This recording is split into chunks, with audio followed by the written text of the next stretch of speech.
It started as a routine operation on the outskirts of Denver, a small drug bust the police thought would be over in hours. Sergeant Mark Henson had been leading such operations for years. Calm, methodical, and respected, he had seen everything, or so he thought.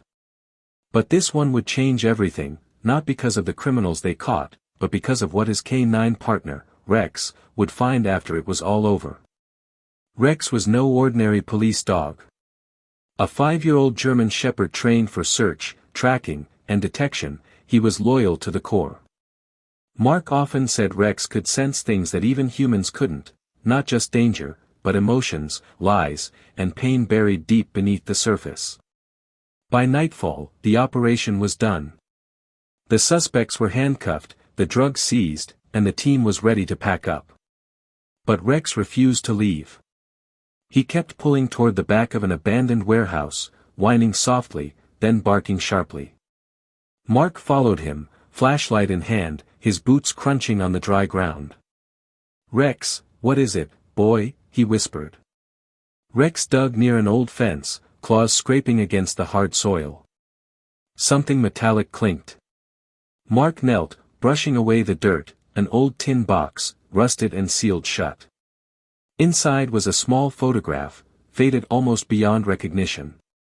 A young girl smiled in it, holding a puppy that looked just like Rex. Beneath the photo lay a dog collar, cracked and dusty, with the name Milo engraved on it. Mark felt a chill run through him.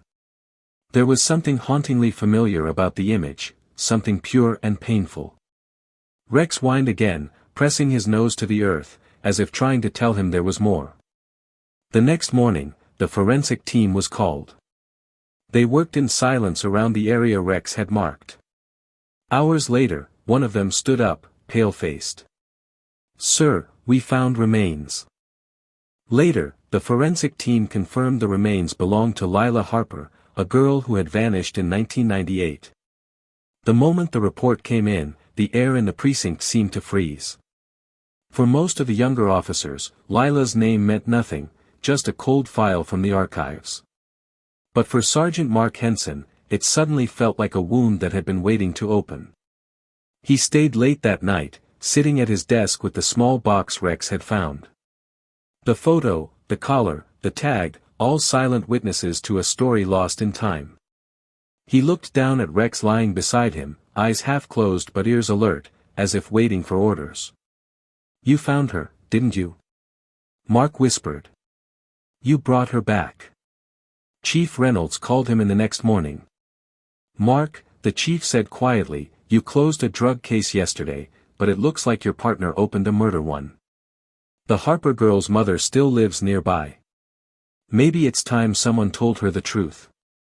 Mark drove out of town, Rex beside him.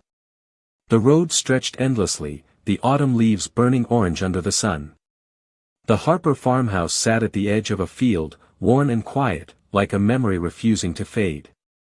When Mrs. Harper came to the door, Mark saw the years of grief etched into her face. "Mrs. Harper," he said gently, "I'm with the Denver Police Department. I think we found something that belonged to your daughter." Her eyes widened, and when she saw Rex, tears welled up immediately. "He looks just like Milo," she whispered. "My Lila's dog." Mark showed her the collar. Her hands trembled as she touched it. "This is his," she said softly. "He disappeared the same night she did." They sat together on the porch, the late afternoon sun spilling over them. Rex rested his head on the old woman's knee, and she smiled through her tears. She loved him so much, Mrs. Harper said.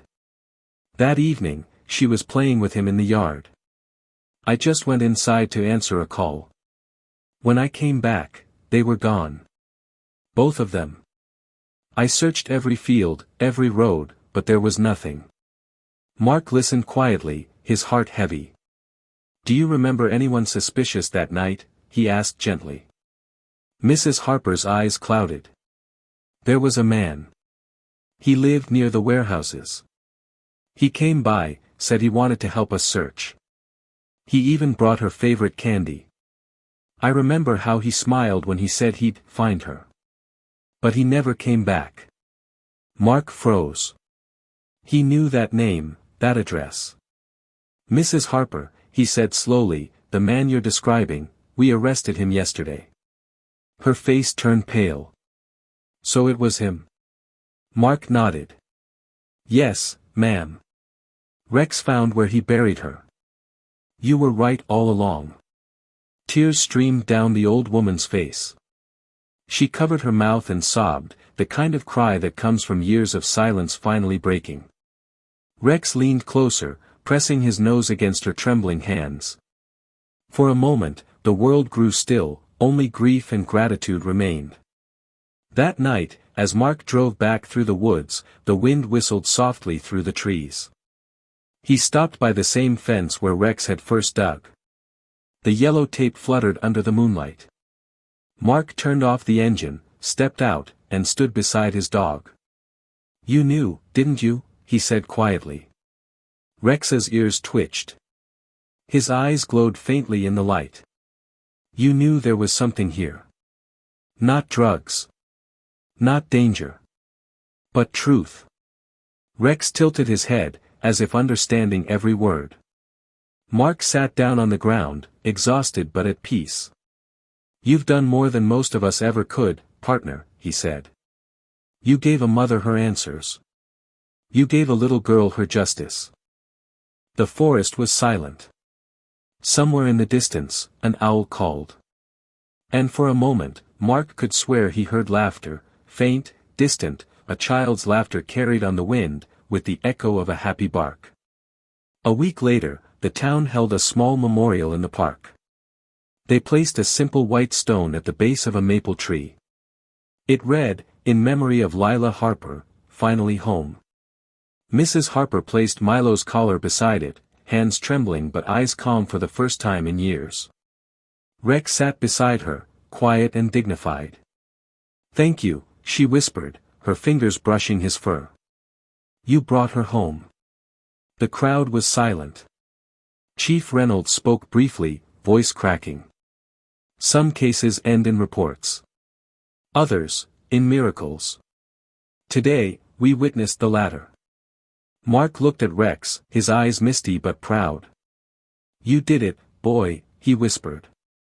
You brought peace. That evening, Mark took Rex home. He placed the medal of service next to the photo, Lila and Milo, smiling together.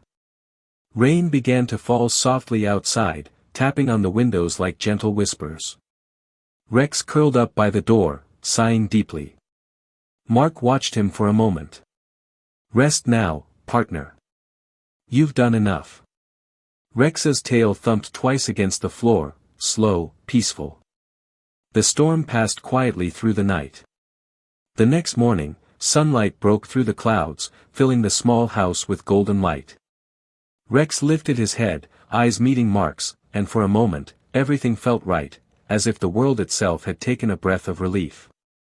The photo on the shelf gleamed faintly in the light, the girl, the dog, their smiles frozen in time.